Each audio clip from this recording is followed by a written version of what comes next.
And this is something that Iran is clearly very concerned about, because why else would they be amassing such huge numbers of troops and military hardware in the city surrounding the Al-Faw Peninsula right on their border? Why else would they be targeting Kuwait in such a big way? You all may have seen some of the biggest political commentators on Telegram, some of the biggest OSINT and war accounts covering what's going on in Iran. They have been saying some pretty provocative things over the past few days regarding an invasion of Iran, Iranian troops amassing on specific borders in Iran, even some like Naya for Iraq, questioning about an Iranian invasion, I should say, maybe in and out sort of quick operations of Kuwait or Iraq. So there's a lot to be said about this. I'm going to give you my thoughts on it for what it's worth, just looking at this from a 10,000 foot view. What I will say for certain is that Iran is pounding Kuwait right now very hard, harder than any other country. Even Iranian media has started to refer to Kuwait as the enemy colony of Kuwait. So Kuwait, in terms of the soft power that Iran is pushing out, is getting hit the hardest. In terms of the airstrikes and targets that are being hit, Kuwait is getting hit the hardest. Kuwait is getting absolutely rocked right now. And I'll just show you a few of the big targets that have been hit over the past few days. Kuwaiti power station here was hit very hard.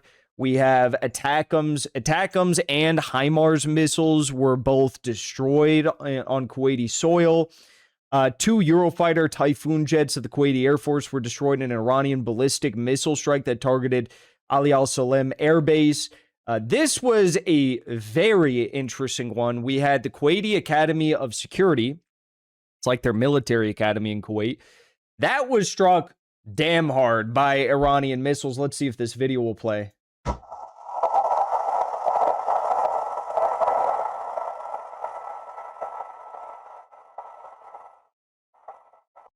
Yes, and as I'm sitting here, I'm getting more updates.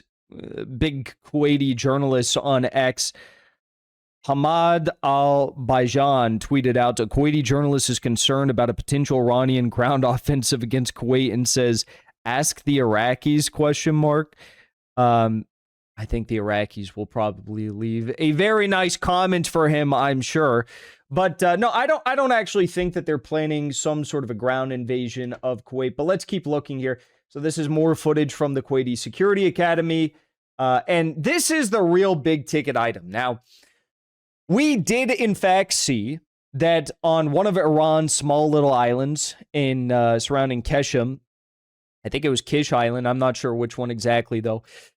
Some of their power generation was hit. Some of their power generation infrastructure was hit. That took place about a week and a half or 2 weeks ago.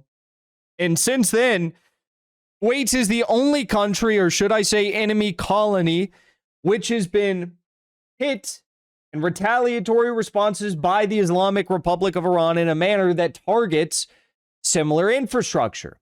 Not just once, not just twice, but 4 times Kuwait has announced that its power plants, desalination plants, and energy infrastructure have been attacked by Iran. Okay, and these are, again, in no small way, minor attacks. These are big boy attacks being hit right now. So the question is, why is Kuwait getting hit so hard? Well, I'm sure many others are probably of the mindset that Iran understands that there is a big threat coming from Kuwait. And it's not just the attack on power infrastructure. It's not just that Kuwait is particularly hostile to Iran right now.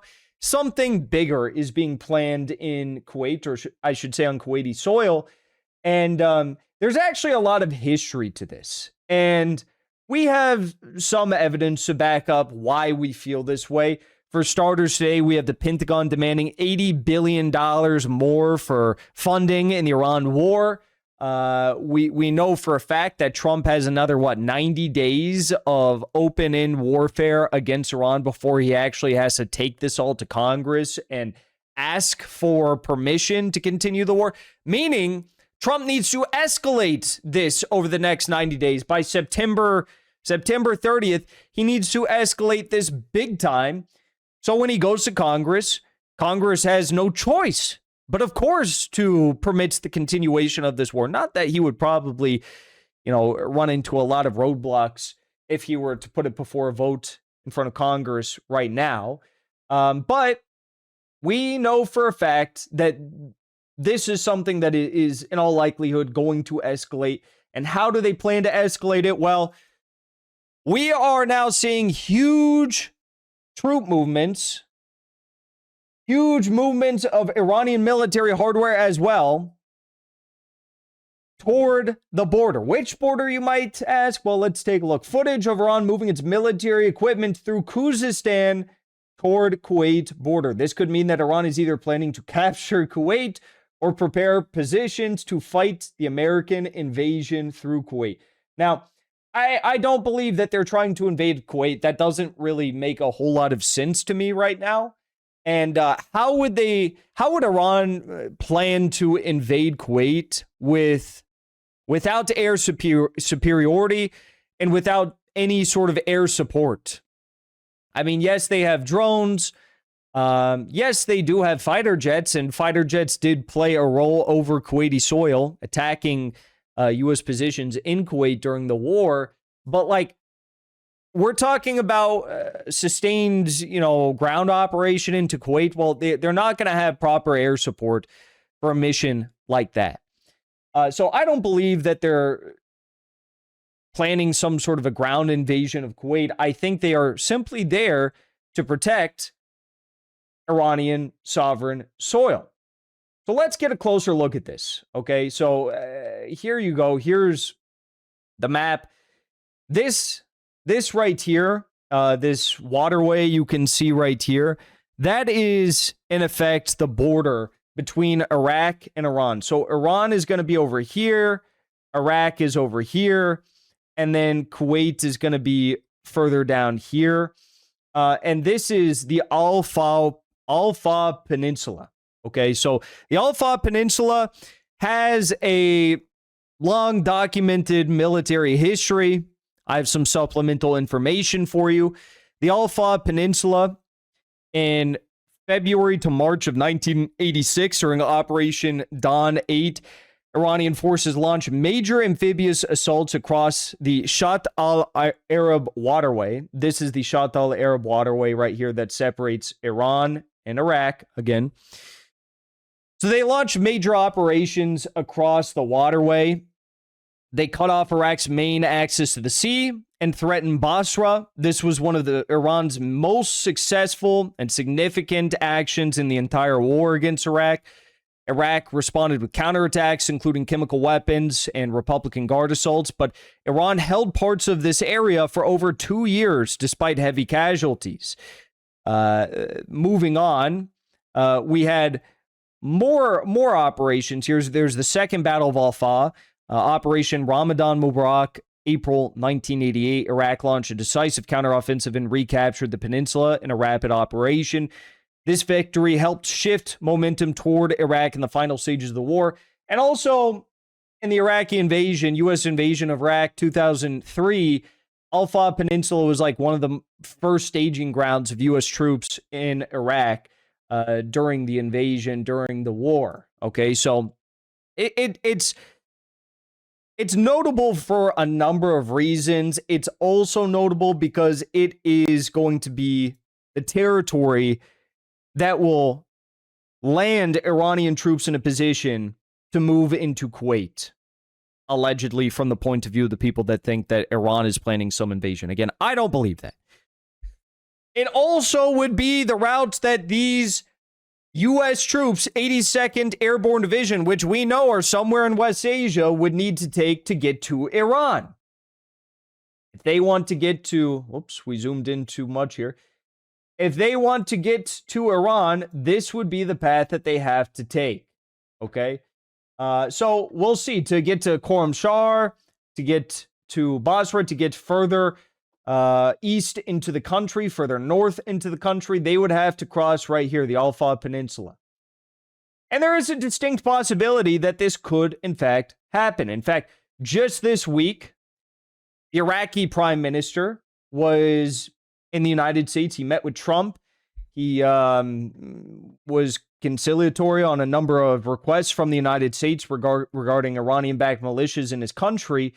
And one of the interesting topics that was discussed while the prime minister was in Houston was an Al-Faw energy city project that he hopes to establish. Now, there's nothing too crazy about, establishing some sort of an energy city project.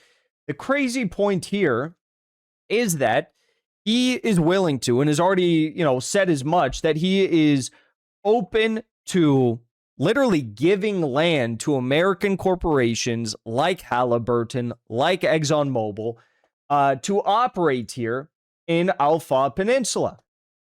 Now, that might mean nothing. There's no exact timeline on when the U.S. companies would be permitted to effectively own this land and establish this energy city.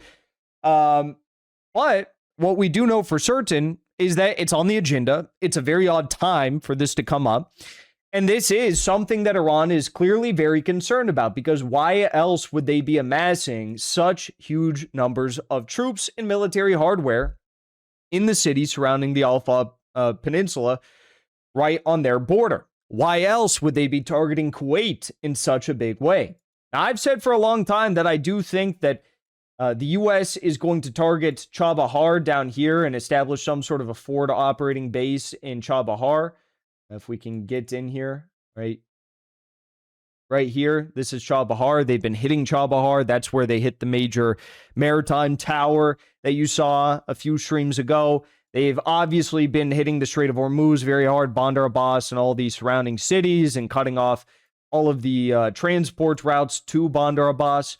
But this would be noteworthy because it would open the floodgates to a potential ground invasion of Iran. The others would not. And you got to ask the question, why did the United States send 10,000 U.S. troops from the 82nd Airborne Division there, if not to launch some sort of a ground operation, if not to get their troops in the country? Okay? Why did they take this long break in the war, if not to prepare for something big? They were not prepared. They're not prepared for some sort of an operation like that. Needless to say, Iran is prepared for anything. As they say, let them come. Come closer, as they say. And they are very familiar with the Al-Faw Peninsula. In fact, during the Iran-Iraq war, when they crossed this waterway right here, the Shatt al-Arab waterway, there's actually a lot of almost mystical legacy toward the operation, which allowed for the Iranian capture of the Al-Faw Peninsula during the war. The Iranians, under the cover of darkness in the night hours, Iranian engineers assembled a pontoon bridge under the water. Like, they had like full scuba diving tanks, and they were welding this pontoon bridge under the water. And then when the time was right, they attached oxygen tanks to the underwater pontoon bridge, and it lifted it to the surface, and they were able to cross, which allowed them to establish the foothold, get 20,000 troops across the Shatt al-Arab waterway. And it was basically all undetected by the radars at the time. No one detected this. Some people say Iraqi intelligence was bad, but I think they were, probably pretty good for the time. And the weather was not so good at the time that they did this, but it's pretty incredible. They did this under the cover of darkness. It was a stunning event of asymmetric warfare, proved to be extremely successful. And it was a sustained operation that allowed for the capture of Al-Faw Peninsula for an extended period of time, for years. So Iran is, let's say, much more familiar with this territory than the U.S. troops are. The 82nd Airborne Division is. But I will say it's reason for concern, and Iran seems to be handling this in the most appropriate of ways, that being massive deployments of their troops to the Iran-Iraq border in case, of course, you get something like this. And to people who might be saying, well, like, Jackson, what about the Iraqi sovereignty? The Iraqi government wouldn't support this. Well, the Iraqi government right now is trying to, they're being forced by Tom Barrack and Trump to basically do whatever they want them to do. If that means shutting down the Iranian-backed militias in the country, they're willing to do it by September 30th. If that means at the risk of civil war, I guess they're willing to push that risk because they're doubling and tripling down on this idea. Can you say that they would be all that opposed to this little peninsula being crossed for an extended period of time by U.S. troops so they could try to launch some invasion? I don't know. I don't think it's out of the question. Before you leave, I want to say thank you for the support, because after 2 years of being banned, we are finally back home on YouTube. So be sure to subscribe to our channel and also join as a member on our channel using the link at the top of the description. I rely on the generous support of viewers like yourself to get the truth out to as many people as possible. You can also support the show on Locals or Give Sin Go. The mainstream media and the powers that be are never going to stop attacking us for bringing the truth to as many people as we do. Thank you so much for your support.